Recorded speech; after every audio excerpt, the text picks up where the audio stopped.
ముందుగా మీ అందరికీ మన రక్షకుడైన యేసుక్రీస్తు వారి పేరిట నా హృదయపూర్వకమైనది.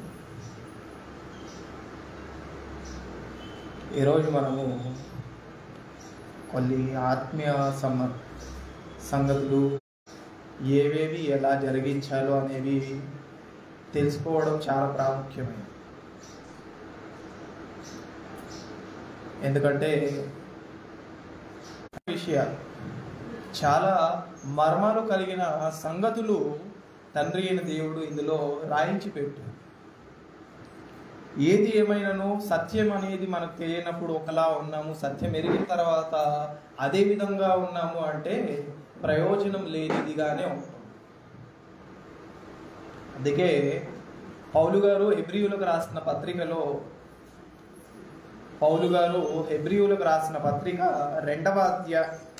5వ అధ్యాయము 12-14 వచనాలు మనం ఒకసారి చదివితే, హెబ్రీయులకు రాసిన పత్రిక 5వ అధ్యాయము 12 నుండి 14 వచనాలు. కాలమును బట్టి చూచితే మీరు బోధకులుగా ఉండవలసిన వారై ఉండగా దేవోక్తులలో మూల పాఠములను ఒకడు మీకు మరలా బోధింపవలసి వచ్చెను కదా. ఇక్కడ ఏమంటున్నాడు? మీరు కాలమును బట్టి చూచితే బోధకులుగా ఉండాలి, కానీ ఇప్పటికీ మీరు ఎలా ఉన్నారు అంటే కదండి, ఇంకా నేర్చుకునే వారిగానే ఉన్నారు. అందుకే మీకు మరలా ఏ పాఠాలను నేర్పించాలనుకుంటున్నాడంట? ఒకడు మీకు మరలా ఏ పాఠాలు నేర్పించాలంటున్నాడు? మూల పాఠములను నేర్పించాలి. క్రైస్తవులు అవ్వాలి అంటే ప్రతి ఒక్కరికి ముందుగా తెలియవలసిన విషయాలు ఏంటి అంటే మూల పాఠాలు తెలియాలి. మూల పాఠాలు తెలియకుండా మనం రక్షణ పొందేసాము, బాప్తిస్మం తీసేసుకున్నాము, ఇంకా పరలోకానికి వెళ్ళిపోతాము అనే ఒక మూర్ఖత్వపు ఆలోచనలో మనం ఉంటే అది కేవలం వ్యర్థమైనది. మనం బాప్తిస్మము తీసుకున్నప్పటికీ మనము సత్యములో ఉన్నామా లేదా, సత్యమైన బాప్తిస్మం తీసుకున్నామా లేదా, అసలు బాప్తిస్మం అనేది మనం ఎలా తీసుకోవాలి, ఏ విధమైన ఆలోచనతో తీసుకోవాలి అనేది తెలియకుండా మనం బాప్తిస్మం తీసుకుంటే ప్రయోజనం ఉందా? లేదు. ఇవన్నీ నాకేదో పర్సనల్గా గ్రడ్జ్ ఉండి నేనేం చెప్పట్లేదండి, అర్థమైందా? సత్యం ఏదో బైబిల్లో ఉన్న విషయాలనే చెప్తున్నాను. అందుకే ప్రతి దాన్ని మనం ఏం చేయాలి అంటే జాగ్రత్తగా పరిశీలించాలి. జాగ్రత్తగా అందుకే ఏమన్నా యెహోవా గ్రంథంను పరిశీలించి చదువుకొనుడి అన్నాడు. అంటే ఆ పరిశీలనలో నీకు తెలియాల్సింది ఏంటి అంటే సత్యం ఏది, అసత్యం ఏది. ఇది తెలియకుండా నువ్వు ఏది పడితే అది చేసేసుకుంటే అది సత్యం అనుకుంటే కుదరదు. వాడు పట్టుకున్న కుందేలుకి 3 కాళ్ళు అన్నట్టుగా మనం అలా ఉండకూడదు. సత్యం ఏదో ఎరగాలి, ఆ ప్రకారంగానే నడుచుకోవాలి. లేదు అంటే పరలోకానికి వెళ్ళే అవకాశమే ఉండదు. చెప్పేది అది. బైబిల్ చెబుతుంది ఏంటి అంటే కదండి, తండ్రి అయిన దేవుని మాటలు తెలియజేస్తున్న విషయాలు ఏంటి అంటే నువ్వు క్రమమైన పద్ధతిలో ఏది కూడా జరిగించకుండా, క్రమమైన పద్ధతిలో ఏది తెలుసుకోకుండా నా దగ్గరికి రావడం అనేది అసాధ్యం. అందుకే యేసుక్రీస్తు వారు ఆ జీవితాన్ని మనం పొందుకోవడానికి ఆయన భూమి మీదకి వచ్చినప్పుడు ఒక విషయాన్ని తెలియజేశారు. యోహాను సువార్త 3వ అధ్యాయము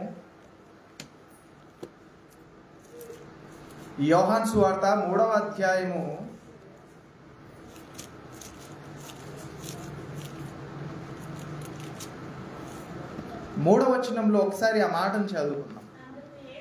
అందుకు యేసు అతనితో, ఒకడు క్రొత్తగా జన్మించితేనే గాని అతడు దేవుని రాజ్యమును చూడలేడని నీతో నిశ్చయముగా చెప్పుచున్నాను. ఓకే, ఇక్కడ అందుకు నికోదేము అంటున్నాడు, ముసలివాడైతే మళ్ళీ తల్లి గర్భంలోనికి ఎలాగెళ్తాడు?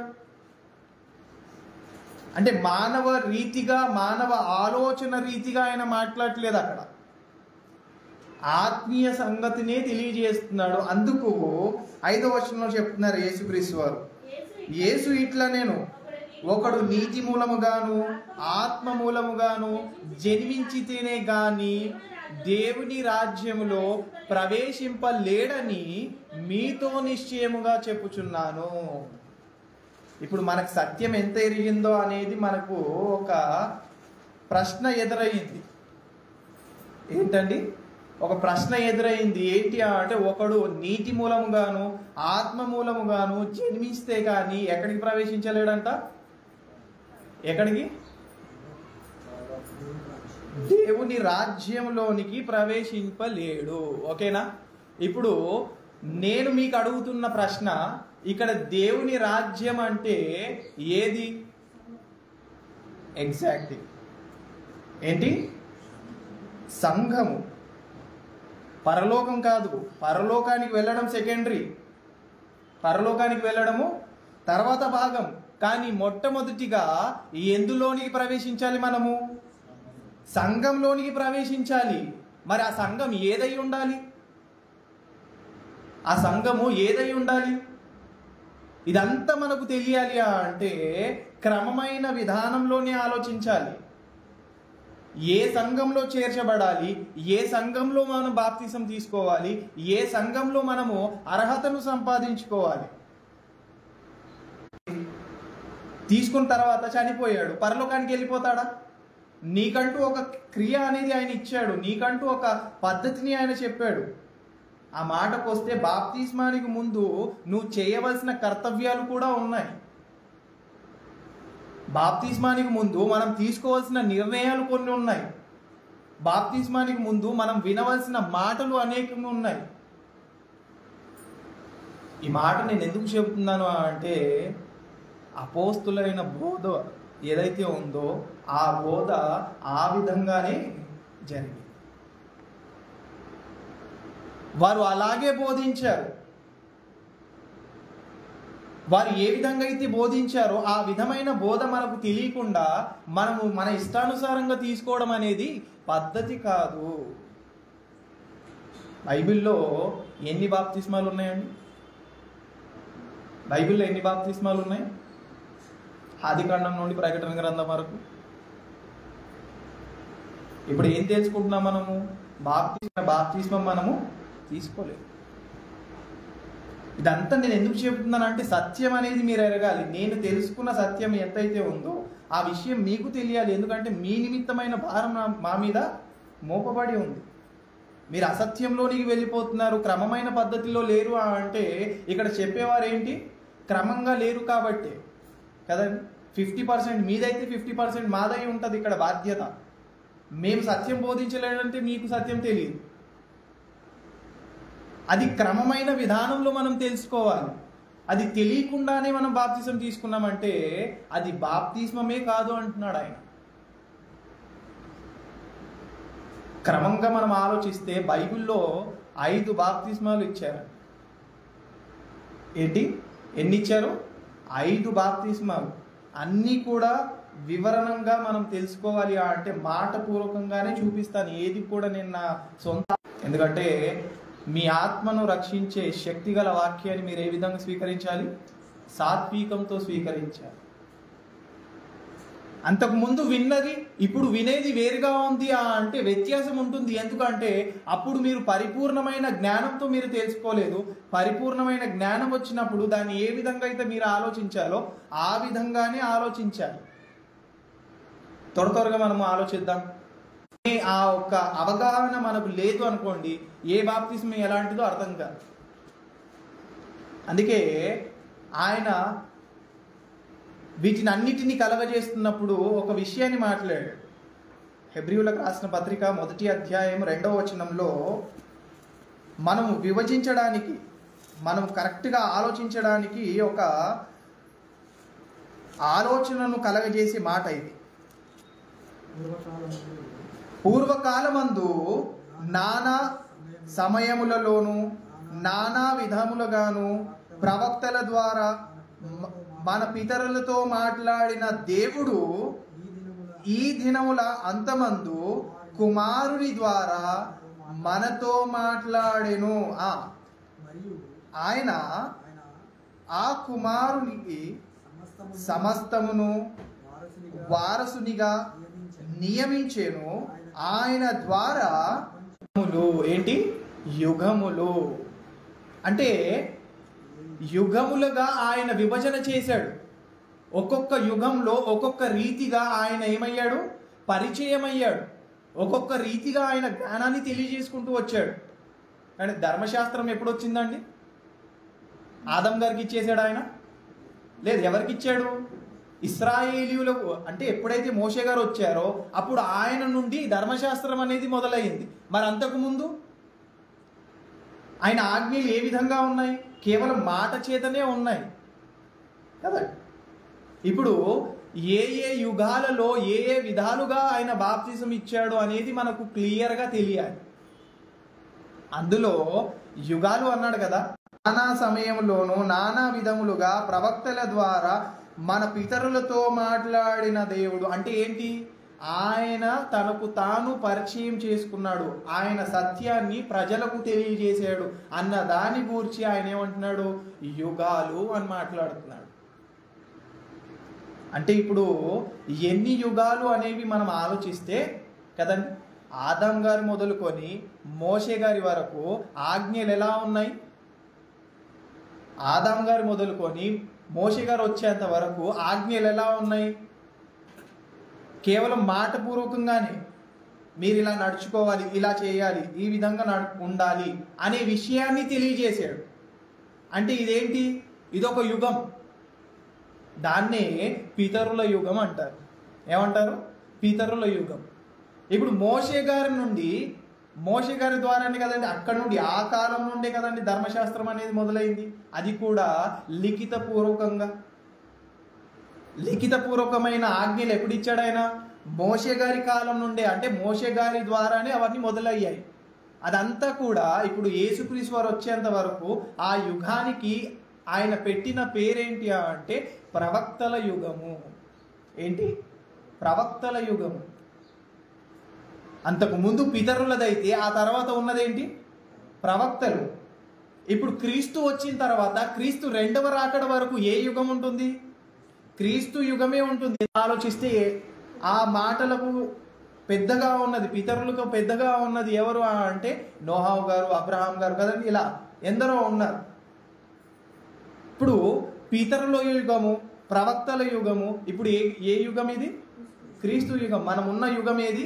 క్రీస్తు యుగం. ఎందుకంటే యేసుక్రీస్తు వారు మొదటి రాకడ అయ్యింది, ఆయన మన కొరకు మరణించాడు, అదంతా అయిపోయింది. ఇప్పుడు ఈ యుగంలో ఉన్నాం. ఆయన రెండవ రాకడ వరకు ఈ యుగమే కొనసాగుతూనే ఉంటుంది.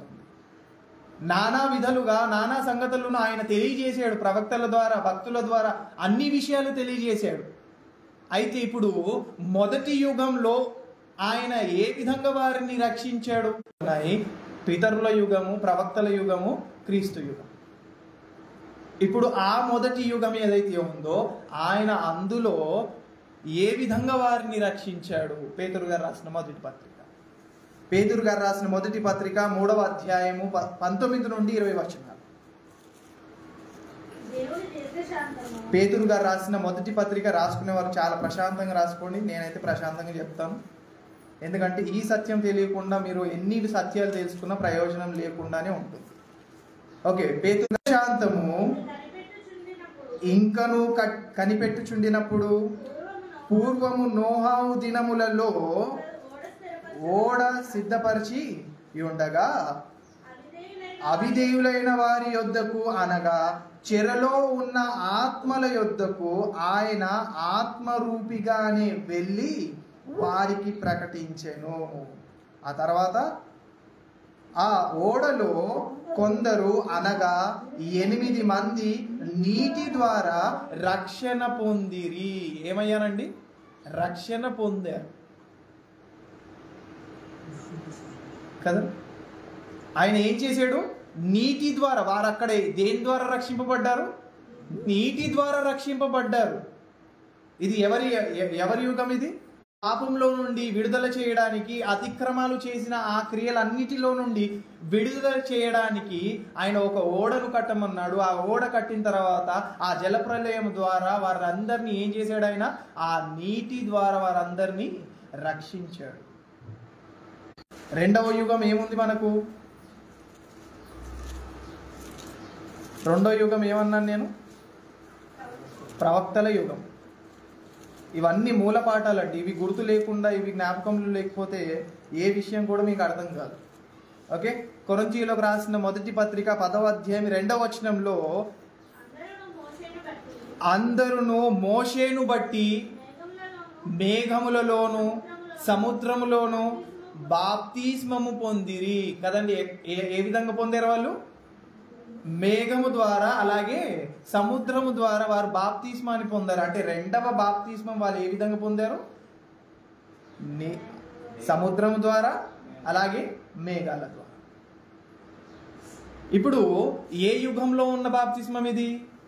ప్రవక్తల యుగం. అంటే మోషే గారు ధర్మశాస్త్రం కిందికి. ఇప్పుడు ధర్మశాస్త్రం మనకు అప్లై అవుతుందా? ధర్మశాస్త్రం మనకు అప్లై అవుతుందా? ఏ యుగంలో ఉన్నాం మనము? క్రీస్తు యుగంలో ఉన్నాం. అంటే మనం క్రీస్తు యుగంలో ఉంటే ధర్మశాస్త్రం మనకు అప్లై అవ్వదు. ఇప్పుడు వారి ప్రకారంగా మనం బాప్తిజం తీసుకోవడానికి వీలు లేదు. ఇది రెండవదైతే కదండి. ఇప్పుడు క్రీస్తులోనికే వచ్చేద్దాం. క్రీస్తు యుగంలోనే 3 రకాలైన బాప్తిస్మాలు ఉన్నాయి. అంటే 3 విధాలుగా 3 వ్యక్తులుగా బాప్తిస్మాలు అనేవి ఇవ్వడం జరిగింది.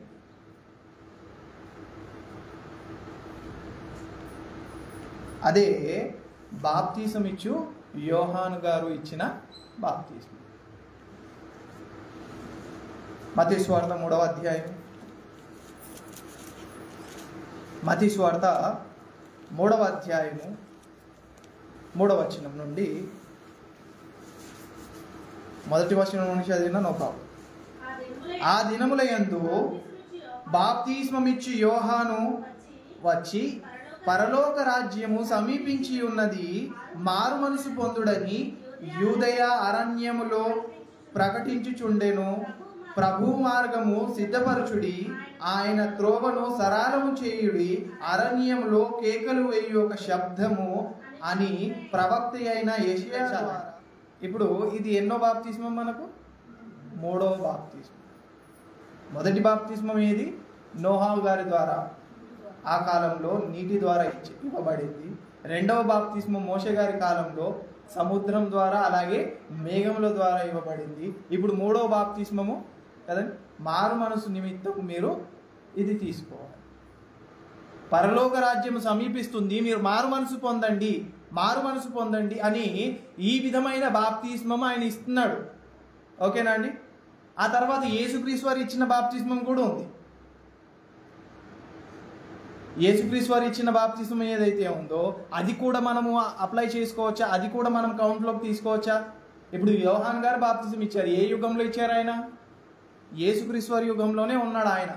ఎందుకంటే యేసుక్రీస్తు వారు మొదటి రాకడ రెండవ రాకడ వరకు ఇది క్రీస్తు యుగమే.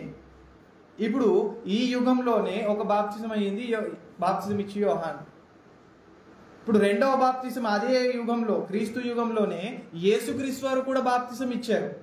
ఇప్పుడు అది కూడా అప్లై అవుతుందా అంటే అది కూడా మనకు పనికిరాదు. ఎందుకు అంటే ఆయన వారికి అప్పచెప్పాడు. ఏ విధంగా అప్పచెప్పాడు కదండి. ఇప్పుడు యోహాన్ గారు ఇచ్చారు. ఈ యోహాన్ గురించి మాట్లాడుతున్నాడు ఆయన అపోస్తల కార్యములు 1వ అధ్యాయం 5వ వచనంలో. ఈ యోహాన్ గారు ఇచ్చిన బాప్తిస్మాన్ని గురించి మాట్లాడుతూ ఇది చెల్లుతుందా లేదా అనే దాని గురించి మాట్లాడుతున్నాడు అక్కడ. అపోస్తల కార్యములు 1వ అధ్యాయం 5వ వచనం.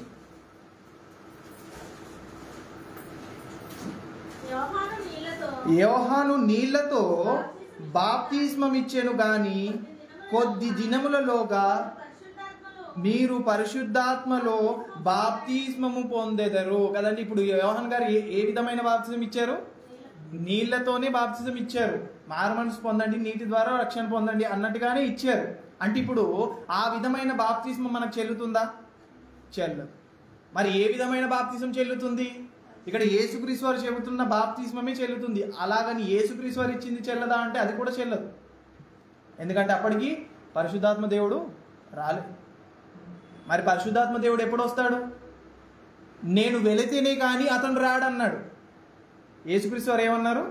నేను వెళితేనే కానీ అతను రాడు. అంటే ఇప్పుడు ఈ 5 బాప్తిస్మాలలో ఏ బాప్తిస్మం మనం తీసుకోవాలి? ఏ బాప్తిస్మం మనం తీసుకోవాలి?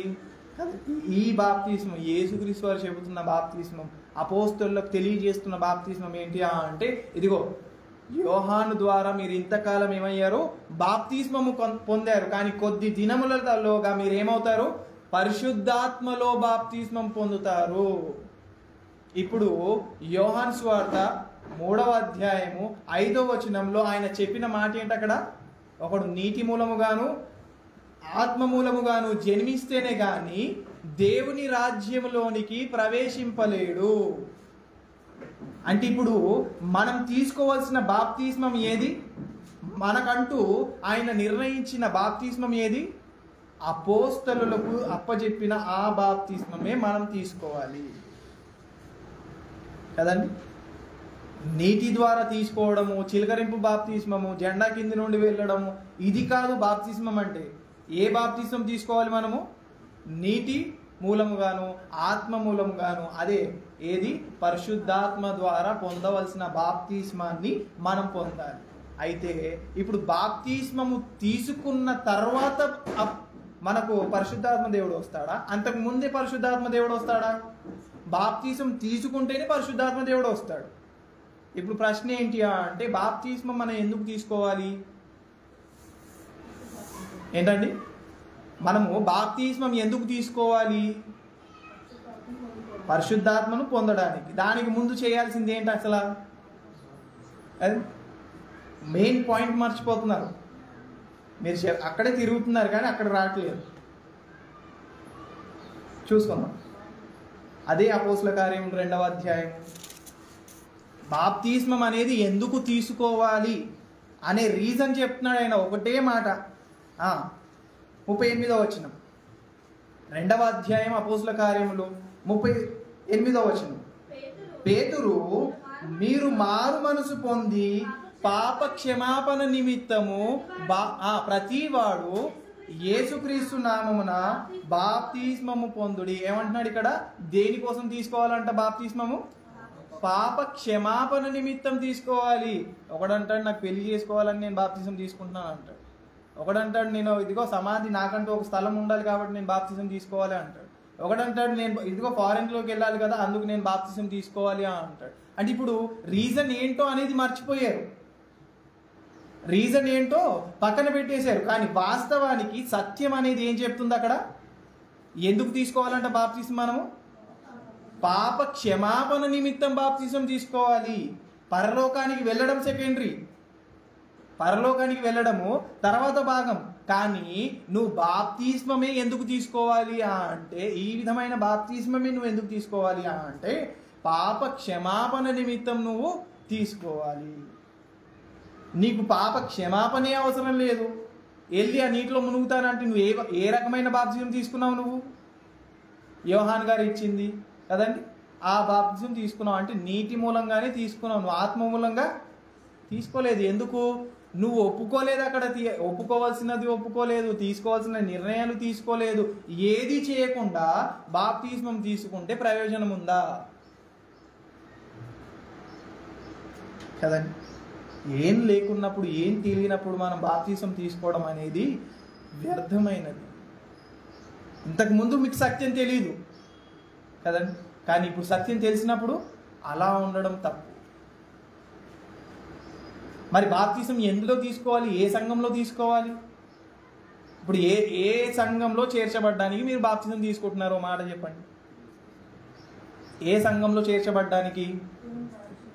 దేవుని రాజ్యంలో, అనగా క్రీస్తు సంఘం. క్రీస్తు సంఘంలో బాప్తిసం తీసుకుంటే అప్పుడు మనము క్రీస్తు రాజ్యంలోనికి అర్హతను సంపాదించుకుంటాం. లేదంటే అక్కడ ఎక్కడో ఇస్తారండి అక్కడ వెళ్ళి తీసుకుంటానా అంటే, ఇప్పుడు నేను ముంబైకి వెళ్ళానండి, ముంబై టికెట్ తీసుకున్నాను. ఓకే, నేను ముంబై టికెట్ తీసుకున్నాను. వైజాగ్ ట్రైన్ ఎక్కితే నేను ముంబైకి వెళ్తానా? నేను ముంబైకి వెళ్ళాలి అనేసి ముంబై టికెట్ తీసుకున్నాను. ఓకే, నా ఎగ్జాంపుల్ చాలా జాగ్రత్తగా గమనించండి. నేను ముంబైకి వెళ్ళాలి అనేసి ముంబై టికెట్ తీసుకున్నాను. వైజాగ్ ట్రైన్ ఎక్కితే నేను ముంబైకి వెళ్తానా?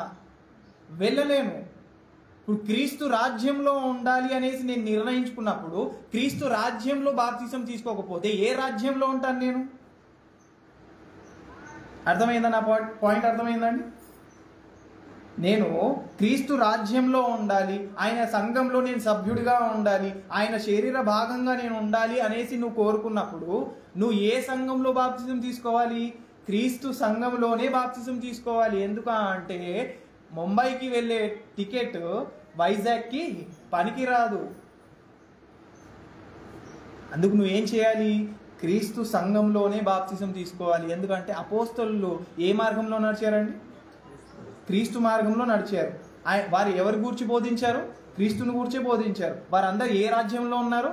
క్రీస్తు రాజ్యంలోనే ఉన్నారు. వారందరూ ఏ సంఘంలో ఉన్నారు? క్రీస్తు సంఘంలోనే ఉన్నారు. ఇప్పుడు మనం అందరం కూడా క్రీస్తు సంఘంలో సభ్యులం అవ్వాలి అంటే ఏ సంఘంలో బాప్తిసం తీసుకోవాలి? ఏ రకమైన బాప్తిసం తీసుకోవాలి? అపోస్తలులు ఇచ్చిన బోధ ఏదైతే ఉందో ఆ బోధను విని బాప్తిస్మము తీసుకున్న వారే, అది కూడా నీటి మూలంగాను ఆత్మ మూలముగాను జన్మిస్తేనే కానీ దేవుని రాజ్యంలోనికి ప్రవేశింపలేరు, అనగా క్రీస్తు సంఘంలోనికి. అర్థమైందండి? అంటే మిగతా బాప్తిస్మాలు అన్నీ కూడా మనకు సంబంధించినవి కాదు. మనకంటూ ఇచ్చిన బాప్తిస్మము ఒకటే, నీటి మూలముగా ఆత్మ మూలముగా. ఇది కాని బాప్తిస్మమే కాదు. ఎందుకంటే మనకి ఇచ్చింది ఏంటి? అపోస్తలుల బోధ, సహవాసము, రొట్టె విరుచుట, ప్రార్థన చేయుట కదండి. ఎడతెగక మనం ఇది చేయాలి. ఇప్పుడు అపోస్తలులు చెప్పిన ప్రకారంగా మనం చేయలేదు అంటే క్రీస్తు రాజ్యంలో ఉన్నామా? క్రీస్తును వారు మంచిగా ఎరిగారా? మనం మంచిగా ఎరిగామా? క్రీస్తును చూసింది మనమా వాళ్ళ? క్రీస్తు చెప్పిన మాటలు విన్నది మనమా వాళ్ళ? కదండి. మనం కేవలం రాతపూర్వకంగానే మనం చూస్తున్నామే, కానీ వారు స్వయంగా చూశారు. ఇప్పుడు వాళ్ళది చెల్లుతుందా? మన మాట చెల్లుతుందా? చరిత్రకు వెళ్తే వాళ్ళు క్రీస్తును చూశారా? వాళ్ళు క్రీస్తుకు శిష్యులుగా ఉన్నారా? మనం ఉన్నామా? వాళ్ళే ఉన్నారు. ఇప్పుడు వాళ్ళు చెప్పింది సత్యమా? మనం చెప్పేది సత్యమా? వాళ్ళు చెప్పేది సత్యము. అందుకే వాళ్ళందరినీ ఏం చేశాడు ఆయన? పరలోక రాజ్యానికి వెళ్ళాలి అంటే మూల స్తంభాలుగా, సంఘంలో వాళ్ళు ఏవయ్యారు? మూల స్తంభాలుగా నిలబడ్డారు. అందులో పేతురు గారు చెప్పిన విషయం ఇది. పేతురు గారి చేతిలో ఏముంది? ఇప్పుడు పేతురు గారి చేతిలో ఆయన ఏమిచ్చాడు? పరలోకపు రాజ్యపు తాళపు చెవులు, ఇదిగో పేతురు నీకు ఇస్తున్నాను నేను. నువ్వు ఇక్కడ ఏదైతే ఓపెన్ చేస్తావో అది అక్కడ ఓపెన్ అవుతుంది, ఇక్కడ ఏదైతే క్లోజ్ చేస్తావో అక్కడ అది కూడా క్లోజ్ అయిపోతుంది. ఎందుకు? అర్హత నీకు ఇస్తున్నాను నేను అంటే అపోస్తలులకు అర్హతనిచ్చాడు ఆయన. ఇప్పుడు వారు చెప్పిన ప్రకారంగా మనం నడుచుకోలేదు, వారు చెప్పిన ప్రకారంగా మనము పాటించలేదు అంటే ప్రయోజనం లేని ప్రయాస. ఒకడు గాలిని పట్టుకోవడానికి ఎలాగైతే ప్రయాసపడతాడో అలాగే ప్రయాసపడుతున్నాం మనం. అందుకే క్రమమైనది తెలుసుకోవాలి అని చెప్తున్నాను. ఆయన క్రమమైన విధానంలో మీరు నేర్చుకోండి, క్రమమైన విధానంలో మీరు ఉండండి అని చెప్తున్నాడు. మీరు ఇంతకుముందు తీసుకున్నారు, ఏ విధమైన ఆలోచనతో తీసుకున్నారో అది సెకండరీ. కానీ ఇక్కడ బాప్తిస్మం ఎందుకు తీసుకోమంటున్నారు ఆయన? పాప క్షమాపణ నిమిత్తం బాప్తిసం తీసుకోవాలి. అప్పుడు పరిశుద్ధాత్మ దేవుడను వరము నీకు వస్తుంది. ఆయన వస్తాడు, అప్పుడు ఆ వరాన్ని నువ్వు సంపాదించుకుంటావు. అప్పటి వరకు నీకు బాప్తిస్మం గూర్చిన సత్యమే తెలియదు, అప్పటి వరకు నీకు ఆయన రాజ్యం గూర్చిన అవగాహనే లేదు అన్నప్పుడు నువ్వు బాప్తిసం తీసుకొని ఏం లాభం? ఈ మాట నేను ఎందుకు చెప్తున్నాను అంటే అపోస్తలులు ఆయన రాజ్యాన్ని గూర్చి కదండి ఆ సువార్తను ప్రకటించి ఆ తర్వాత బాప్తిసం ఇచ్చారు. క్రమమైన విధానం చెప్తున్నాను నేను. అపోస్తల కార్యములు 8వ అధ్యాయం, అపోస్తల కార్యములు 8వ అధ్యాయము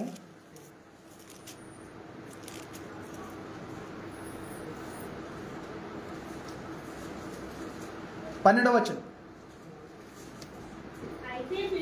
అయితే ఫిలిప్పు దేవుని రాజ్యమును గూర్చియు యేసుక్రీస్తు నామమును గూర్చియు సువార్త ప్రకటించి వారు అతన్ని నమ్మి పురుషులను స్త్రీలను బాప్తిస్మము పొందిరి. ఇప్పుడు ఫిలిప్ గారు దేని గురించి బోధించారండి? వారికి దేవుని రాజ్యాన్ని గూర్చి, క్రీస్తు నామంను గూర్చి వారికి బోధించాడు. అప్పుడే బాప్తిస్మం ఇచ్చాడా? అంతకుముందే ఇచ్చేసాడా? అవి చెప్పిన తర్వాత ఇచ్చాడా? చెప్పక ముందే ఇచ్చాడా? చెప్పిన తర్వాతే ఇచ్చాడు. అంటే ఇప్పుడు ఏ ఏ విషయాలను మనం తెలుసుకోవాలి?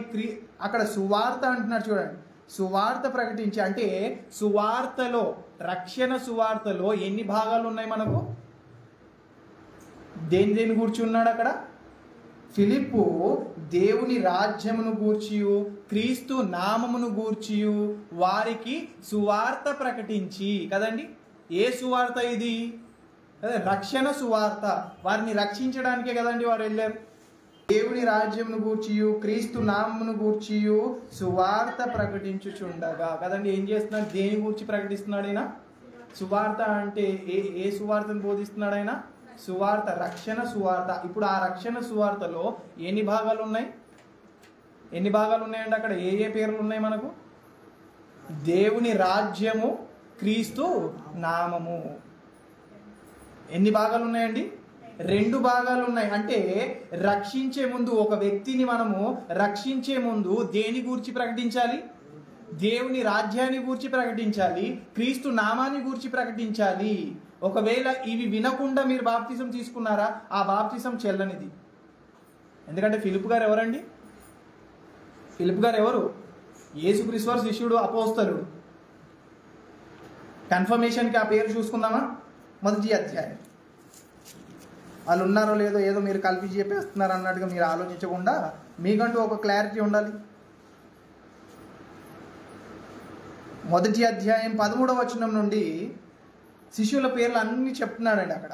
అపోస్తలులు వారు పట్టణంలో ప్రవేశించి తాము బస చేయుచుండిన మేడగదిలోనికి ఎక్కిపోయి వారెవరనగా పేతురు, యోహాను, యాకోబు, ఆంద్రెయ, ఫిలిప్పు. ఇక్కడ ఆగండి. ఎవరున్నారండి ఇక్కడ? ఫిలిప్పు. ఇప్పుడు అదే ఫిలిప్ ఎక్కడ కనబడుతున్నాడు మనకు? 8వ అధ్యాయంలో కనబడుతున్నాడు. అంటే ఇప్పుడు ఆయన ఎవరు? అపోస్తలుడు. ఇప్పుడు ఆయన వారు చెప్పినట్లుగా మనం నడుచుకుందామా, లేదంటే మన ఇష్టానుసారంగా మనం చేసుకుందామా? క్రమం అనేది ఒకటి పెట్టాడు కదండి ఆయన. ఇప్పుడు ఆ క్రమంగా మనం తీసుకోకుంటే రక్షణ వస్తుందా మనకు? ఆ క్రమంగా మనం బాప్తిజం తీసుకోకపోతే మనం రక్షణ పొందినట్ట లేదు. మనం ఎన్నిసార్లు మునిగిన దానివల్ల ప్రయోజనం లేదు. విశేషంగా ఆయన చెప్తున్నాడు, క్రీస్తు సంఘంలోనే మీరేమవ్వాలి? బాప్తిజం తీసుకోవాలి. ఎందుకంటే క్రీస్తు రాజ్యంలోనికి రావాలి మీరు. ఈరోజు ఎన్నో సంఘాలు ఉన్నాయండి. మనకు వీలు పడినట్లుగా మనం ఎక్కడో నీళ్లు దొరికాయి కదా అనేసి వెళ్ళిపోయి తీసుకోవడం కాదండి. విస్తారంగా నీళ్లు ఉంటే అక్కడ ఇచ్చేయమన్నాడు కదా, అది కాదు. క్రమమైన విధానము. బాప్తిజం తీసుకుంటున్నావా? సరే, క్రీస్తు సంఘంలోనే తీసుకుంటున్నావు. ఓకే, ఈ తండ్రి అయిన దేవుడి నామం, క్రీస్తు నామంలో, పరిశుద్ధాత్మ దేవుడి నామంలోనే తీసుకుంటున్నావు. ఓకే, ఇప్పుడు ఇదంతా క్రమంగానే ఉంది. కానీ దానికి ముందు నువ్వు వినవలసింది ఏంటి? అక్కడ దేవుని రాజ్యాన్ని గూర్చి, అలాగే క్రీస్తు నామాన్ని గూర్చిన వార్త నువ్వు వినాలి, సువార్త నువ్వు వినాలి. అది రక్షణ సువార్త. ఇప్పుడు అందులో ఎన్ని విషయాలు ఉంటాయో అనేది మనం తెలుసుకోవాలి. రక్షణ సువార్తలు ఎన్ని భాగాలు ఉన్నాయి? ఎన్ని భాగాలు ఉన్నాయండి? ఎందుకంత ప్రశ్నార్థకంగా ఉంటున్నారు నాకు అర్థం కావట్లేదు. అక్కడ అంత క్లియర్గా 2-3 సార్లు చదివించాను. మళ్ళీ మీరు నన్ను క్వశ్చన్ మార్క్ ఫేస్ చేసుకొని చూస్తే నేను ఏమర్థం చేసుకోవాలి? ఇంకా మీకు అర్థమైంది అనుకోవాలా, అర్థం కాలేదనుకోవాలా? ఏమండి, దేవుని రాజ్యం, ఇప్పుడు రక్షణ సువార్తలు ఎన్ని భాగాలు ఉన్నాయి? దేవుని రాజ్యము, క్రీస్తు నామము. ఫిలిప్ గారు దేని గురించి చెప్పారు వారికి? దేవుని రాజ్యమును గూర్చి, అలాగే క్రీస్తు నామమును గూర్చి. అప్పుడే బాప్తిజం ఇచ్చారు. దానికి ముందు బాప్తిజం ఇవ్వలేదు. పేతురు గారు ఉన్నారు, ఆయన ప్రకటించిన తర్వాత, బోధించిన తర్వాత బాప్తిజం ఇచ్చారా, లేదంటే అంతకు ముందే ఇచ్చేసి ఆ తర్వాత బోధించాడా? బోధించిన తర్వాతే వారే కోరుకొని, అయ్యా మేము ఇప్పుడు ఏం చేయాలి, మేము తప్పు చేసాం, సరే ఇప్పుడు దీనికి సొల్యూషన్ ఏంటి అంటే, ఇదిగో మీరు మారు మనసు పొంది పాపక్షమాపణ నిమిత్తం బాప్తిజం తీసుకోండి, అప్పుడు పరిశుద్ధాత్మ దేవుడు వస్తాడు. ఇది క్రమం. ఇది ఏది తెలుసుకోకుండా బాప్తిస్మం తీసుకుంటే ఇప్పుడు అది బాప్తిస్మానిగా ఆయన లెక్కిస్తాడా? కానీ 5 బాప్తిస్మములు ఉన్నాయి. ఇప్పుడు ఏ బాప్తిస్మానికి మనం చెందిన వారము? అపోస్తలులు ఇచ్చే ఆ బాప్తిస్మానికి మనం చెందినవారు. వారు ఇచ్చిన ప్రకారంగానే తీసుకోవాలి. అలా తీసుకున్న వారే ఏమవుతారు? దేవుని రాజ్యంలోనికి ప్రవేశించిన వారు అవుతారు. దానికి ముందు చెప్తున్నాడు, బాప్తిస్మానికి ముందు నువ్వు వినవలసినవి ఏంటి అంటే దేవుని రాజ్యాన్ని గురించి నువ్వు వినాలి, క్రీస్తు నామాన్ని గూర్చిన సత్యం నువ్వు వినాలి. ఇది తెలుసుకోకుండా నువ్వు ఏం చేసినా ప్రయోజనం లేనిది. అందుకే ఎన్నో సంగతులు, ఇవి రెండింటిని మనం డివైడ్ చేస్తే 2 భాగాలు ఉన్నాయి కదా. ఇప్పుడు ఈ 2 భాగాలలో మొదటి భాగం ఏది? దేవుని రాజ్యం. ఇప్పుడు దేవుని రాజ్యంలో మనకు తెలియవలసిన విషయాలు ఏంటి అంటే దేవుని గూర్చిన సత్యం మనకు తెలియాలి.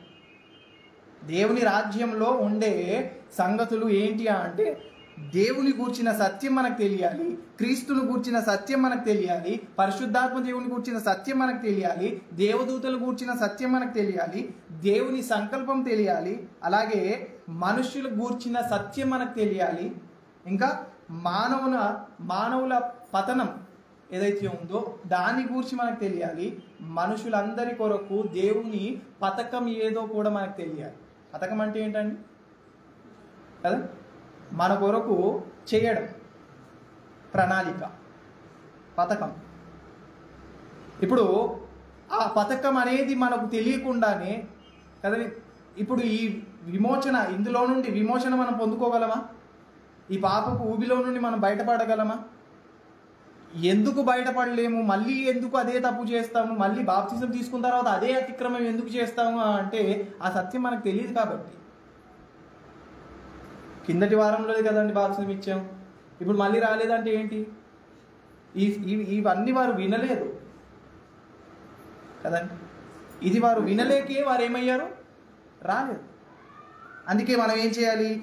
దేవుని విమోచన పథకము, దేవుడు మన కొరకు విమోచన పథకాన్ని ఆయన కలగజేశాడు. ఆ విమోచన పథకం ఏదో అనేది మనకు తెలియకుండా మనం బాప్తిసం తీసుకోవడము వ్యర్థం. ఆ తర్వాత దేవుని చిత్తము ఏంటి, అలాగే దేవుని రాజ్యమును గూర్చిన సత్యం తెలియాలి. ఇది దేవుని రాజ్యంలో ఉన్న విషయాలైతే క్రీస్తు నామంలో ఏమున్నాయి?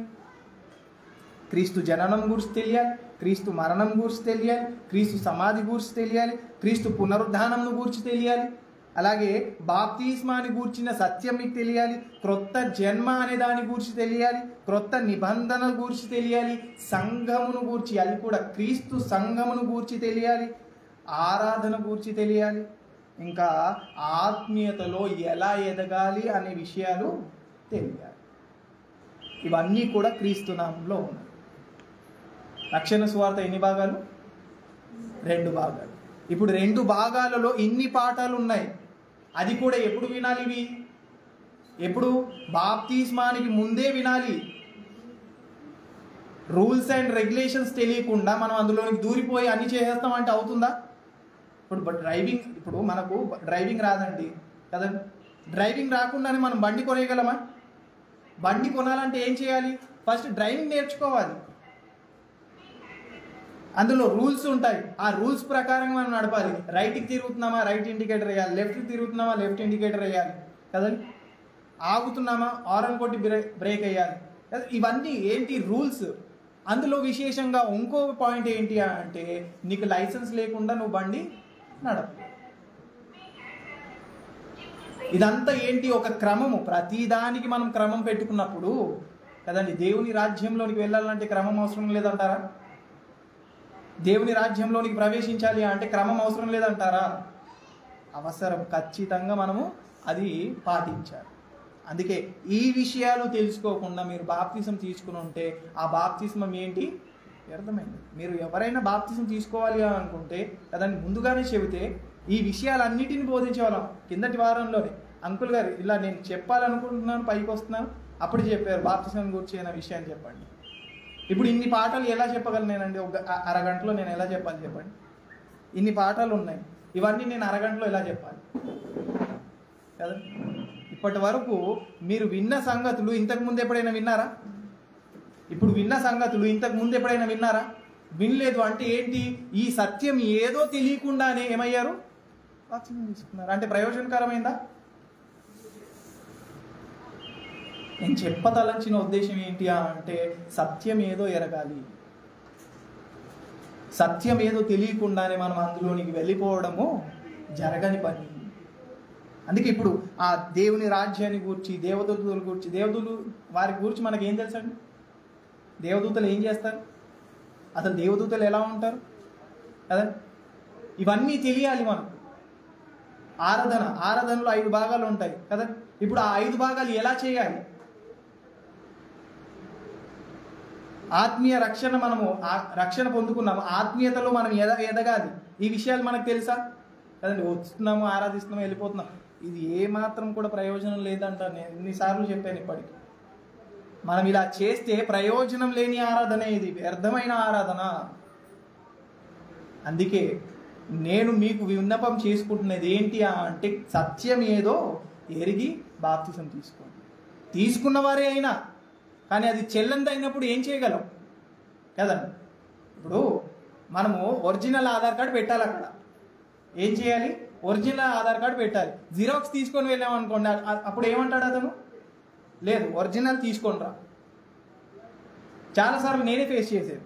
లైసెన్స్ ఒరిజినల్లో ఉందా అంటే ఇదిగోండి, జిరాక్స్ ఉంది అంటే లేదు, ఒరిజినల్ తీసుకొని రా. ఆర్సీ ఒరిజినల్ ఉందా? ఒరిజినల్ ఉంది. అంటే ఏంటి? ప్రతిదానికి ఏం కావాలి ఇప్పుడు? ఒరిజినాలిటీ కావాలి, ఒరిజినలే ఉండాలి. ఒరిజినల్ లేకుండా మనం ఏది కూడా చేసిన ప్రయోజనము లేనిదిగా ఉంటుంది. ఇప్పుడు మీకై మీరు ఆలోచించుకోండి, ఎలాంటి బాప్తిజం తీసుకున్నారు. రీజన్ అక్కడే ఒకటే ఉండాలి. ఏంటి అంటే, పాప క్షమాపణ నిమిత్తం నేను బాప్తిజం తీసుకోవాలి. దానికి మించిన ఏవైనా ప్రయోజనం లేనిది బాప్తిజం కదండి. కనుక ఈ విషయాలన్నీ కూడా మీరు ఏం చేయాలి? తెలుసుకోవాలి. అనేక విషయాలు. ఇప్పుడు ఎన్ని పాఠాలు చెప్పానండి? దేవుని రాజ్యంలోనే 10 పాఠాలు ఉన్నాయి. క్రీస్తు నామములు కూర్చున్న ఆ సత్యంలోనే మనకు 10 పాఠాలు ఉన్నాయి. ఇప్పుడు ఈ 20 పాఠాలు మనం బాప్తిస్మానికి ముందు నేర్చుకోవాలి, తెలుసుకోవాలి. ఇవేవి తెలుసుకోకుండా మనం బాప్తిజం తీసుకుంటే మీకు ఆత్మను గురించి, పరిశుద్ధాత్మ దేవుడి గురించి తెలుసా అంటే, అసలు పరిశుద్ధాత్మ దేవుడు ఉన్నాడన్న సంగతి మాకు తెలియదు అంటున్నారు వాళ్ళు. అంటే ఏంటి? పరిశుద్ధాత్మ దేవుడు ఉన్నాడు, ఆయన ఒక సత్యము, ఆయన ఒక విధానము, ఆయన చేసిన కర్తవ్యము, ఆయన చేయబోయే కర్తవ్యం ఏది కూడా తెలియదు. ఇప్పుడు దేవుని గురించిన సత్యం మనకు తెలియాలి. అసలు దేవుడు ఎలా ఉంటాడు, ఏ విధంగా ఉంటాడు, ఆయనకున్న శక్తులు ఏంటి, ఆయన వ్యక్తిత్వ శక్తులు ఏంటి కదండి, ఆయన వ్యక్తి శక్తి, ఆయన స్వరూపం ఎలా ఉంటుంది, ఇవన్నీ కూడా ఎందులో తెలుసుకోవాలి? మనము దేవుని గూర్చిన సత్యంలో తెలుసుకోవాలి. ఇప్పుడు యేసుక్రీస్తు వారు ఉన్నారు. యేసుక్రీస్తు వారు ఎప్పటి నుండి ఉన్నారు? ఇంతకు ముందే ఉంటే ఆయన ఏం చేశాడు ఇంతకాలం? ఆ తర్వాత కాలం ఉంటే అప్పుడు ఏం చేశాడు కదా? పరిశుద్ధాత్మ దేవుడు ఉన్నాడు, ప్రారంభం నుండి ఉన్నాడు. సరే, అప్పటి నుండి ఆయన ఏం చేశాడు? ఈ విషయాలు ఏవైనా తెలుసా మనకు? తెలియకుండా బాప్తిజం తీసుకున్నాం మనం. బాప్తిస్మం అనేది మనము తీసుకోవాలి అంటే కదండి. అందుకే చెప్పాడు ఆయన, నీటి మూలంగాను ఆత్మ మూలంగాను జన్మిస్తేనే కానీ దేవుని రాజ్యంలోనికి ప్రవేశించలేరు. దేవుని రాజ్యంలో అంటే పరలోకం కాదు, భూమి మీద ఉన్న ఆయన సంఘంలోనికి మనం ఎంటర్ అవ్వాలి అంటే క్రమంగా మనం అన్ని విషయాలు తెలుసుకోవాలి. ఇది తెలుసుకోవాలి అంటే చాలా ఏళ్ళు పడతాయి. ఆలోపు మనం ఉంటామో లేదో తెలియదు. ఇంతలో కనపడి అంతలో మాయమైపోయేవాళ్ళు. అందుకే ఈ రక్షణ సువార్తని గురించి మనం త్వరగా తెలుసుకోవాలి. త్వరగా తెలుసుకుంటేనే కదండి రక్షణ పొందగలం. కనుక మనం ఏ సంఘంలో బాప్తిస్మం తీసుకున్నాము, ఏ విధమైన బాప్తిస్మం తీసుకున్నాము, ఏ ఆలోచనతో బాప్తిస్మం తీసుకున్నాము, బాప్తిస్మం తీసుకున్న తర్వాత ప్రవేశించిన తర్వాత చేయవలసిన కర్తవ్యాలు చాలా ఉన్నాయి. ఎగ్జాంపుల్గా పై మాటల్లో నేను కొన్ని విషయాలు చెప్పేస్తాను. మీకు అర్థం కావడానికి కొన్ని విషయాలు నేను టూకీగా చెప్పేస్తాను, ఆ తర్వాత వివరంగా తెలుసుకుందాం. ఓకే, ఇప్పుడు మిడిల్ ఆఫ్ ది పాయింట్ ఎక్కడో ఉన్నాం మనము. మిడిల్ ఆఫ్ ది పాయింట్ ఎక్కడ? బాప్తిస్మం. ఓకేనా? బాప్తిస్మాన్ని మనము మూలం చేసుకుంటే బాప్తిస్మానికి ముందు మనం చేయాల్సింది ఏంటి కదండి? బాప్తిస్మానికి ముందు మనం ఏం చేయాలి? ఒప్పుకోవాలి. ఏం చేయాలి? ఒప్పుకోవాలి. ఒప్పుకున్న తర్వాత దానికి ముందు మనం ఏం చేయాలి? ఒప్పుకోవాలంటే ఏం చేయాలి? ఇప్పుడు కదండి, ఏదైనా విషయం మనం ఒప్పుకోవాలండి, అప్పుడు మనం ఏం చేయాలి? మారు మనసు పొందాలి. ఏం చేయాలి? మనకు మారు మనసు వస్తేనే కదండి మనం ఒప్పుకుంటాం ఏదైనా విషయం. మనకు మారు మనసు వస్తేనే ఏదైనా విషయం ఒప్పుకుంటాం. ఈరోజు బాప్తిజం ఇచ్చేస్తారండి. ఎలాగ ఇచ్చేస్తారా అంటే ఏదో విషయాన్ని చెప్పేస్తారు. ఏదో విషయాన్ని చెప్పడం కాదు, చెప్పవలసింది ఏంటి అంటే దేవుని రాజ్యాన్ని గురించి, క్రీస్తు నామాన్ని గురించి చెప్పాలి. అవి విన్న తర్వాతే మనం బాప్తిజం తీసుకోవాలి. అయితే ఏం వినాలి అంటే క్రీస్తును గూర్చిన వార్త, క్రీస్తును గూర్చిన మాట వినాలి. విన్న తర్వాత మనకు వచ్చేది ఏంటంటే విశ్వాసం వస్తుంది. విశ్వాసం వచ్చిన తర్వాత ఏమొస్తుంది?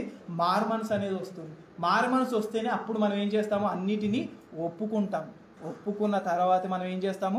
బాప్తిస్మం తీసుకుంటాం. ఇది బాప్తిస్మానికి ముందు మనం చేయాల్సింది. అయితే బాప్తిస్మం తర్వాత మనకు జరిగేది ఏంటి అంటే పరిశుద్ధాత్మ దేవుడని వరాన్ని మనం ఏం చేస్తాము? పొందుకుంటాము. ఆ తర్వాత ఆ పరిశుద్ధాత్మ దేవుడే మనల్ని ఏం చేస్తాడంటే దేవుని కుమారులుగా మనల్ని మారుస్తాడు. ఏం చేస్తాడు? దేవుని కుమారులుగా మారుస్తాడు. ఆ దేవుని కుమారులుగా ఎప్పుడైతే మారుతామో ప్రేమ అనేది మనకు కలుగుతుంది. లోకరీతిగా ఉండే ప్రేమ కాదు, అసలు అది ప్రేమే కాదు. అసలు అది లోకంలో ఉన్న ప్రేమే కాదు. ప్రేమకున్న లక్షణాలు కొరింథీయులకు రాసిన పత్రికలో 13వ అధ్యాయంలో చెప్పాడు ఆయన. అది ప్రేమ అంటే ఏంటో. అలాంటి ప్రేమను కలుగుతాము. ఆ ప్రేమ ఎప్పుడైతే మనకు కలుగుతుందో సత్క్రియలు చేయడానికి ఎప్పుడు కూడా వెనకాడము. సత్క్రియలు చేయడానికి ఎప్పుడు కూడా వెనకాడము. ఆ తర్వాత సత్క్రియలు చేసిన తర్వాత మనం పొందుకునేది ఏంటి అంటే దేవుని రూపాన్ని మనం పొందుకుంటాం. ఏం పొందుకుంటాము? దేవుని రూపాన్ని పొందుకుంటాం. ఆ రూపాన్ని పొందుకున్న వారే పరలోక రాజ్యానికి వెళ్తారు. చూసారండి? బాప్తిస్మానికి ముందు మనం చేయాల్సినది, బాప్తిస్మం తర్వాత మనకు కావాల్సినది. ఇది తెలియకుండా మనం బాప్తిస్మం తీసుకున్నాము అంటే బాప్తిస్మం తీసుకున్నట్టేనా మనం? అది ప్రయోజనకరమైన బాప్తిస్మం అంటారా? లేదు. అంతకు ముందు తీసుకున్నామండి, లేదు మళ్ళీ తీసుకోవాలి అంటే సత్యం కాదన్నప్పుడు, అది నిజం కానప్పుడు తీసుకోక తప్పదు కదా. నేనండి ఒక్కటే చెప్తున్నాను, పరలోక రాజ్యానికి వెళ్ళాలి అంటే అదని క్రమమైన విధానంలో మనం నడుచుకోవాలి. బైబిల్లో ఎలా ఉందో అలా చేయాలి. బైబిల్లో వారు అపోస్తుల బోధ ఎలా జరిగిందో అలాగే జరిగించాలి. అలాగే మనం జరిగించాలి, నడుచుకోవాలి. అప్పుడే పరలోకానికి వెళ్ళే అవకాశం మనకు వస్తుంది కదా. ఇప్పుడు పరలోకానికి వెళ్ళాలంటే ఎంత ఉంది చూడండి. పరిశుద్ధాత్మ దేవుడు రావాలి, మరి ఆయన మనల్ని అంతా ఫిల్టర్ చేసి మనము దేవుని కుమారులమని ఒక సర్టిఫికేట్ ఇవ్వాలి. ఆ సర్టిఫికేట్ ఇచ్చిన తర్వాత ప్రేమ అనే ఒక గుణం మనలోకి వస్తుంది. ఆ ప్రేమ ద్వారా మనం సత్క్రియలు చేస్తాం. నీటి మూలంగా ఆత్మ మూలంగా జన్మిస్తే పరలోకానికి వెళ్తాం. ఎలాగెళ్తామండి? ఇక్కడ ఇన్ని ప్రాసెస్ ఉన్నాయి ఇక్కడ కదా. ఇన్ని ప్రాసెస్ ఉన్నాయి. ఈ ప్రాసెస్ ఏది కూడా కంప్లీట్ చేయకుండా మన పరలోకానికి వెళ్ళిపోగలమా? లేదు. కనుక సత్యం ఏదో తెలుసుకుందాం, సత్య ప్రకారంగా జీవిద్దాం, ఆ సత్యంలోనే నడుద్దాం.